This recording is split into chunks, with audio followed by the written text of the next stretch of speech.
Welcome back. If you like the content of this video, please give us a thumbs up. And if you haven't done so, also consider subscribing. It really helps the channel. But we're going to get into another bourbon review right after this.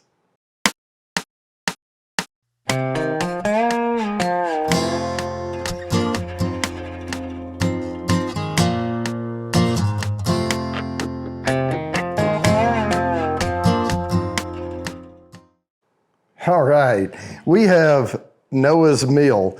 On the bottle it says this batch of bourbon was aged in wooden barrels until fully mature. It says 114.3 proof. This is Willett Distillery. So distilled, aged, and bottled by Willett in Bardstown, Nelson County, Kentucky. So that's really all it says on here. It doesn't say it's straight bourbon. It just says batch was aged until fully mature. I don't know what that means, but I've heard good things about Noah's Mill, so let's give her a try here. Synthetic cork, we don't hold that against anybody. I'll pour a little bit out and put the top back on. Let's give her a swirl and start looking at this thing. We have on the lighter side of amber, but it is a medium amber. I've seen lighter before. Good glassy edge on it. Let me get some nosing notes here. That's a very interesting nose for sure. I'm getting a lot of oak off that. So yeah, I don't know the age on it. Does this give an age statement on the side here? Original small batch bourbon, handmade and hand bottled. Nope, it just says batch 2221. That's all it says there. So no age statement on this, but that was kind of funny. I'm getting some oak on the nose. Little caramel on the nose. It's a creamy, like a darker brown sugar on the nose.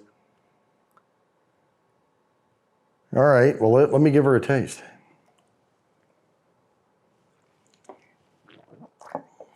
Now, I did mention this was 114 proof. Wow. Okay. Little sour grape note, right?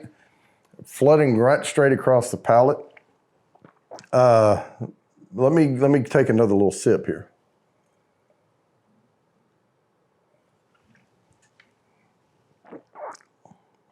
Good finish on it, I can tell you that. I'm still getting that little sour.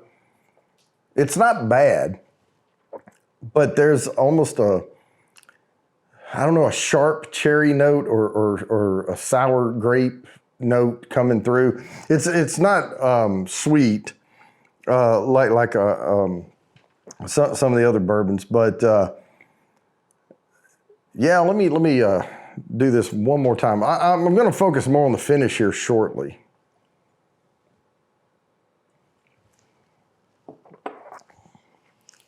It's definitely growing on me. I can tell you that the initial notes are still there, but they're starting to wash out. That's why I don't like to give a lot of notes on that first sip for sure. And it's better to go ahead and just keep trying it to get through some of that.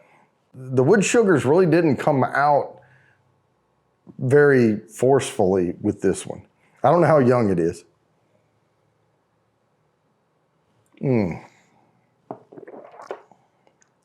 Now, there's some good notes coming through, though.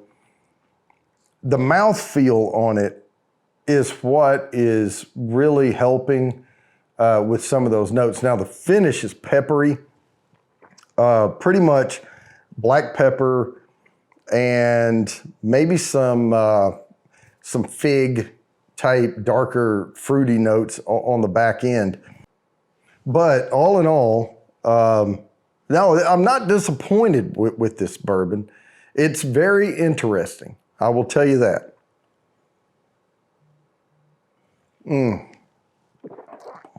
I could easily see how this wouldn't be for everybody. But no, I'm getting more now of the darker molasses note right before the finish, and it's following through that finish and with that pepper note on the end. The finish is really long. Yeah, I'm starting to pick up more of that front end figgy stuff through there as well. Don't be surprised though if you land a bottle of this. The first few sips may be just slightly off-putting. As far as the bourbon goes though, I can tell it's better than my first impression of it as I continue to drink it. So let's go ahead and slide that scale so that I can put this up in the yes range up here. It's not gonna be up into heck yes. There's something, it's probably, it doesn't say it's pot distilled, but it does say handmade. It's got maybe a little sour mash in it. It doesn't say sour mash bourbon on it. I don't know, but there's something in there that I'm gonna keep revisiting it. But for now, let's put it on the middle of yes over here, just right in the middle of yes.